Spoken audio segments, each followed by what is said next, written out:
क्या इस बार मध्य पूर्व में शांति टिक पाएगी या फिर हमास और इजराइल के बीच नया संघर्ष छिड़ जाएगा? ट्रंप की कड़ी चेतावनी और गाजा में बढ़ते तनाव के बीच कूटनीतिज्ञों की कोशिशें भी नाजुक दिखाई दे रही हैं।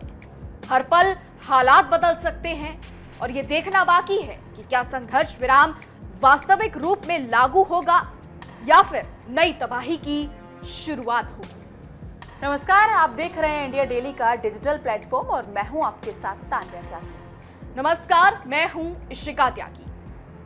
मध्य पूर्व में एक बार फिर तनाव बढ़ गया है और इस बार अमेरिकी राष्ट्रपति डोनाल्ड ट्रंप ने हमास को चेतावनी दी है। जी हां, कि अगर उसने इजराइल के साथ संघर्ष विराम का पालन नहीं किया और आतंकवाद को बढ़ावा देना जारी रखा तो इसके गंभीर परिणाम होंगे। ये बयान उस समय पर आया है जब ट्रंप के विशेष दूत जेरेड कुशर और स्टीव विटकॉफ मध्य पूर्व में शांति प्रक्रिया को बढ़ावा देने के लिए पहुंचे हैं। ट्रंप ने स्पष्ट किया कि अमेरिका शांति के प्रयासों में योगदान दे रहा है, लेकिन अगर हमास ने अपनी हरकतें नहीं रोकी तो ये कदम उठाने के लिए भी वो तैयार है। जी बिल्कुल। और अब इजराइल और हमास के बीच संघर्ष लगातार बढ़ता जा रहा है। समझौते होने के बावजूद शांति केवल कागजों तक सीमित रहती है। ट्रंप की चेतावनी ने इस पर गंभीर सवाल उठाए हैं कि क्या हमास और इजराइल दोनों सचमुच शांति चाहते हैं या फिर क्षेत्रीय स्थिति और बिगड़ेगी। तो आइए जानते हैं, क्या यह संघर्ष विराम अब सचमुच काम करेगा या फिर हम इस बार भी एक बड़े संकट का सामना करेंगे। जी हाँ, बिल्कुल। डोनाल्ड ट्रंप ने एक इंटरव्यू में कहा है कि हमास को अच्छा बनाना होगा और अगर वो ऐसा नहीं करेगा तो उन्हें खत्म कर दिया जाएगा। ट्रंप का ये बयान साफ तौर पर उनकी कठोर नीति को दर्शाता है, जो ये सुनिश्चित करना चाहता है कि संघर्ष विराम का पालन हो और शांति की प्रक्रिया सिरे चढ़े। उन्होंने ये भी कहा कि अगर हमास ने अपनी हरकतें नहीं रोकी तो उन्हें इसके लिए गंभीर परिणाम भुगतने होंगे।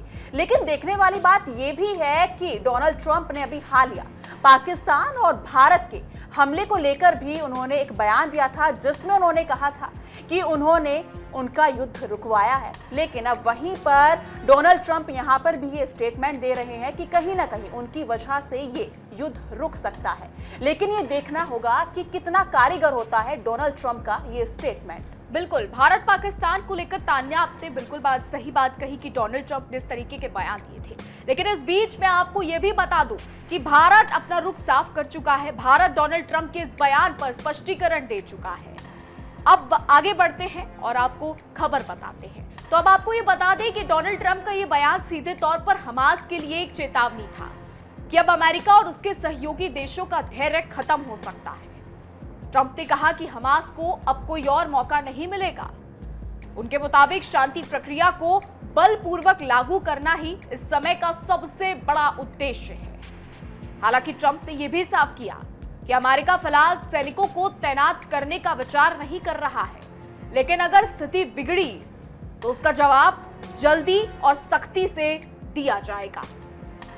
हालांकि हमास और इजराइल के बीच कई बार संघर्ष विराम लागू किया गया है, लेकिन पहले कई बार इसका उल्लंघन किया जा चुका है। अब सवाल ये उठता है कि क्या हमास इस बार अपना वादा पूरा करेगा। ट्रंप ने कहा कि हमास को अच्छा बनना होगा, लेकिन क्या हमास सचमुच सुधरेगा?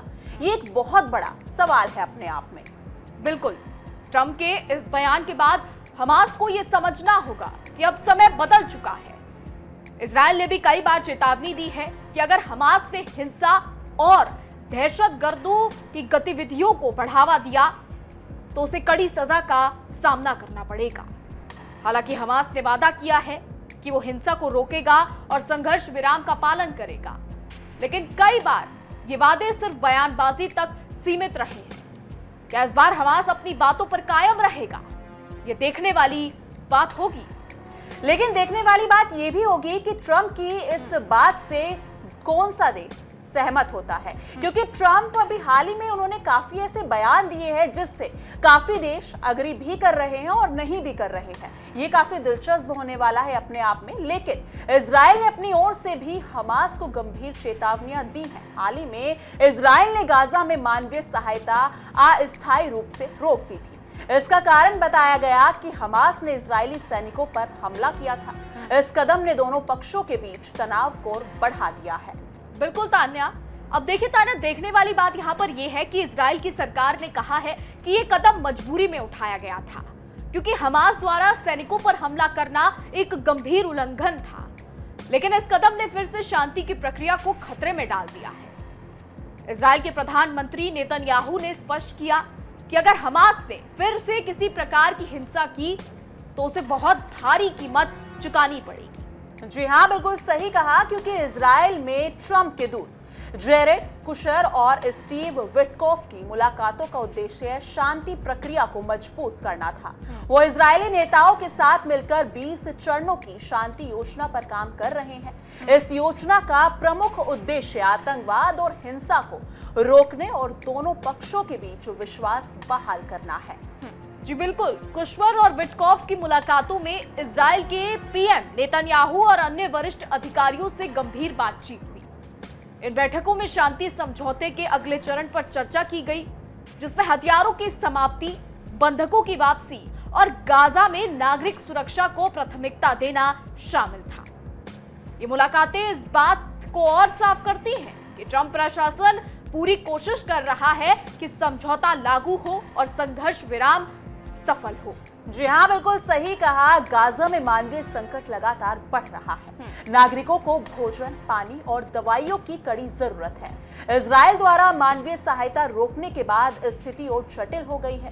कूटनीतिज्ञों का कहना है कि अगर शांति समझौते को लागू नहीं किया गया तो इसका सीधा असर आम लोगों पर पड़ेगा।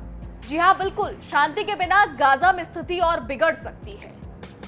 विशेषज्ञों का मानना है कि हमास और इजराइल दोनों को इस बार एक समझौते पर सहमत होना होगा ताकि नागरिकों को राहत मिल सके। ये केवल राजनीतिक संघर्ष नहीं बल्कि एक गंभीर मानवीय संकट बन चुका है। लेकिन अब सवाल ये उठता है कि क्या हमास और इजराइल दोनों शांति की दिशा में कदम बढ़ाएंगे? ट्रंप ने चेतावनी दी है कि अगर हमास ने संघर्ष विराम का उल्लंघन किया तो इसे गंभीर परिणाम उनको भुगतने होंगे।